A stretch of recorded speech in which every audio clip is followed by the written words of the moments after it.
Tinanghali nga ako ng gising ngayon mga kabakeks, kaya nga't ito itlog na nga lang ang aking lulutuin at nilagyan ko na nga lang ng kamatis at sibuyas, konting pampalasa.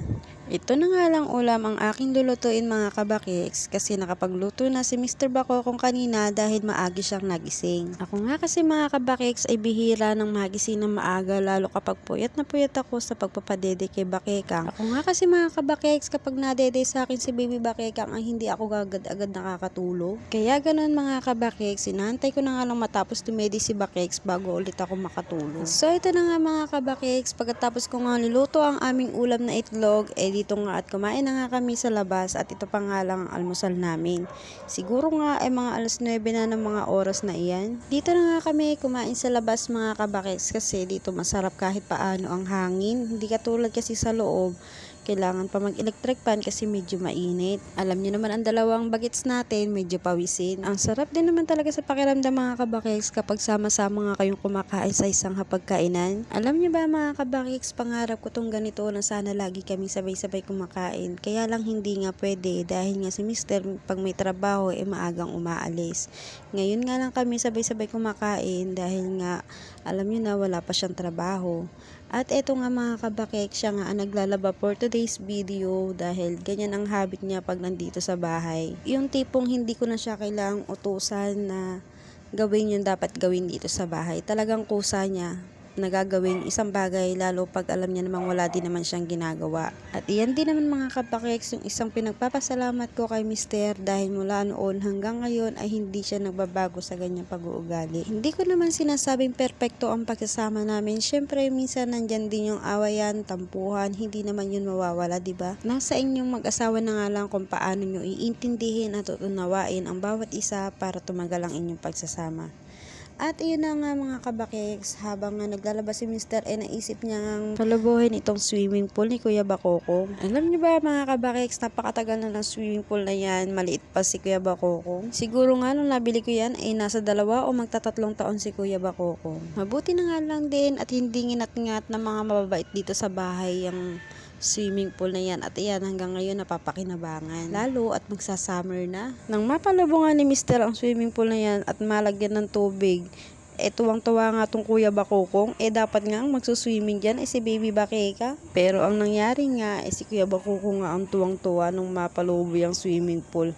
Ayan at wala nang tigil kakalangoy. Tignan nyo nga naman yan no mga kabakeks. Hindi kami kumastos ng napakalaki pero napasaya namin kahit sa maliit na bagay ang mga anak namin. Kung minsan nga ay hindi naman talaga natin kailangan maglabas ng malaking pera o ng kahit ano para lang maging masaya yung mga anak natin. Dahil minsan sa maliit na bagay napapasaya na natin sila.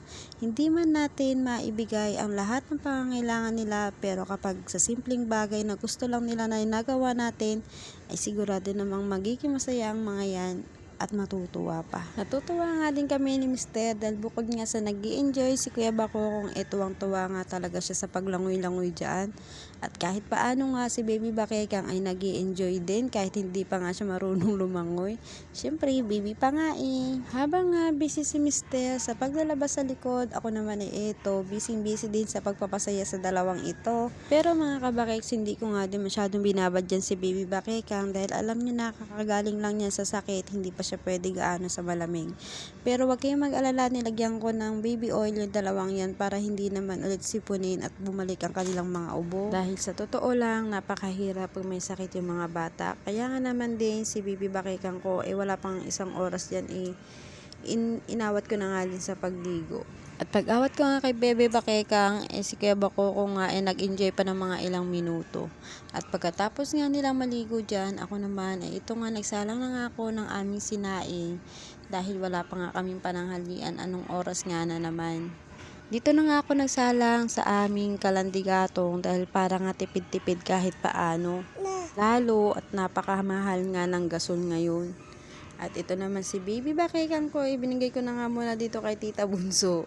Natawa pa nga ako dito dahil sa reaction ni Tita Bunso niya dahil natawa pa nga. Pero iyan nga habang nagsasaing ako, binigay ko nga muna sa kanya si Baby Bakekang at ayan naman nag-i-enjoy dahil nga nanonood sa cellphone. At ayan na nga din si Kuya Bako kung sigurado ko manggugulo yan dyan. At bumalik na nga ako dito sa aking kusina dahil nga aayusin ko muna itong konti naming pinamili o pinang grocery. May nasahod pa nga si Mister kaya nga sabi ko sa kanya ipang grocery na nga namin para kahit paano ay may mauulam kami o may makukuha kami kapag hindi na nga umabot yung natitira naming budget. Ayan nga lang lahat mga kabakeks ang aming na grocery. Pero hindi kasama dyan yung pang spaghetti. Baka sabihin nyo, wala na nga kaming pera namili pa akong pang spaghetti. At ito nga si Mister pagkatapos maglaba mga kabakekang, ay inaayos niya na nga itong mga requirements niya para sa kanyang pag-a-apply. At pagkatapos nga ni Mister asikasuhin ang kanyang mga requirements, ito naman at naghugas naman siya ng plato. Ang sabi ko nga sa kanya ay ako na nga lang, kaya lang sabi niya naman, siya na nga lang daw. Dahil karga ko na nga din siya ng baby bakekang. Dahil iiyakan nga lang daw siya nito pag siya nga ang nagkarga. At ayan nga tignan nyo, ayaw pang matulog. At tignan nyo naman, dilat na dilat pa ang mga mata.